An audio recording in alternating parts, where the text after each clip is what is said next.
مفيش أحلى من دي جوازة لما حماتك تبقى راضية عنك وترقص في فرحك علشان عارفة إنك هتصون بنتها. المطربة حنان احتفلت بزفاف بنتها أميرة ورقصوا على أغاني التسعينات وكانوا حواليها نجوم الوسط الفني بيشاركوها فرحتها. تعالوا نعرف حكاية فرح أميرة بنت الفنانة المعتزلة حنان وإزاي جوزها سامح السريتي وقف معاها في الفرح ومين كان معاها تاني من نجوم الوسط الفني. في الفيديو ده هقول لكم كل التفاصيل في حكاية جديدة من حكاوينا.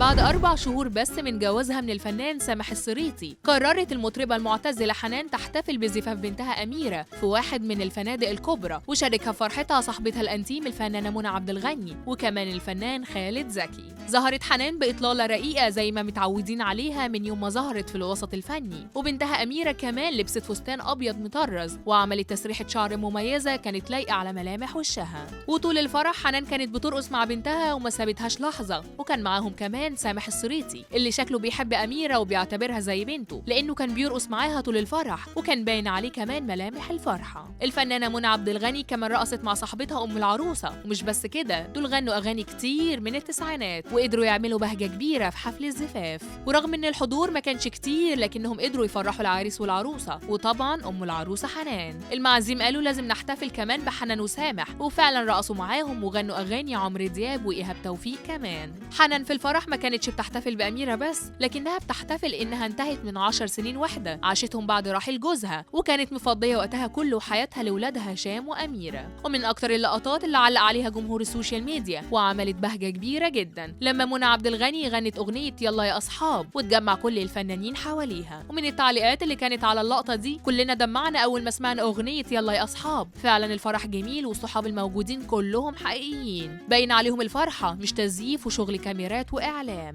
وطبعا كل الجمهور على السوشيال ميديا اتمنوا السعادة لأميرة وجوزها، وكمان قالوا مبسوطين لحنان وسامح، ربنا يكمل لهم على خير ويبارك لهم في حياتهم الجديدة ويسعدهم يا رب. وفي تعليق كمان هو إن سامح وشه حلو عليكي يا حنان، جوزتي بنتك وربنا يهنيكي معاه، شكلكم فعلا لايقين على بعض ربنا يسعدكم. الفنانة حنان أهدت للعروسة أغنية علشانك هداري دمعتي وغنتها وسط الحضور، والكل كان فرحان ومبسوط وجوزها كان واقف جنبها طول الفرح. واللي أحيا الفرح المطرب حميد الشاعري بأغانيه الجميلة المبهجة واللي شعللت الفرح، وكل الحضور عاشوا رحلة مع ذكرياتهم من خلال أغانيه القديمة. وكمان الفنان حسام حسني وغنى أغاني كتير من الزمن الجميل والمعازيم كلهم اتفاعلوا معاه، وكان في جو من البهجة بسبب صوته المميز وأغانيه الجميلة زي لولاش وكل البنات وغيرها كتير من الأغاني القديمة اللي أول ما تسمعها قلبك يرقص وتفتكر كل ذكريات زمان. من الفنانين اللي كان ليهم بقى حضور مميز في الفرح مطرب التسعينات طبعا الفنان حسام حسني واللي غنى برضه في الفرح، والفنانة منى عبد الغني ظهرت بإطلالة أنيقة وبسيطة لكنها مبهجة، وكانت واقفة جنب صاحبتها طول الفرح وبتغني وبترقص مع العروسة اللي واضح كده إنهم صحاب من زمان وبتحبها جدا. وحضرت كمان بنت سامح السريتي ابتهال وكمان صديقه الفنان خالد زكي. هل تتوقعوا بقى عودة المطربة حنان للغناء مرة تانية ولا لا؟ إيه رأيكم في الفرح؟ شاركونا في التعليقات.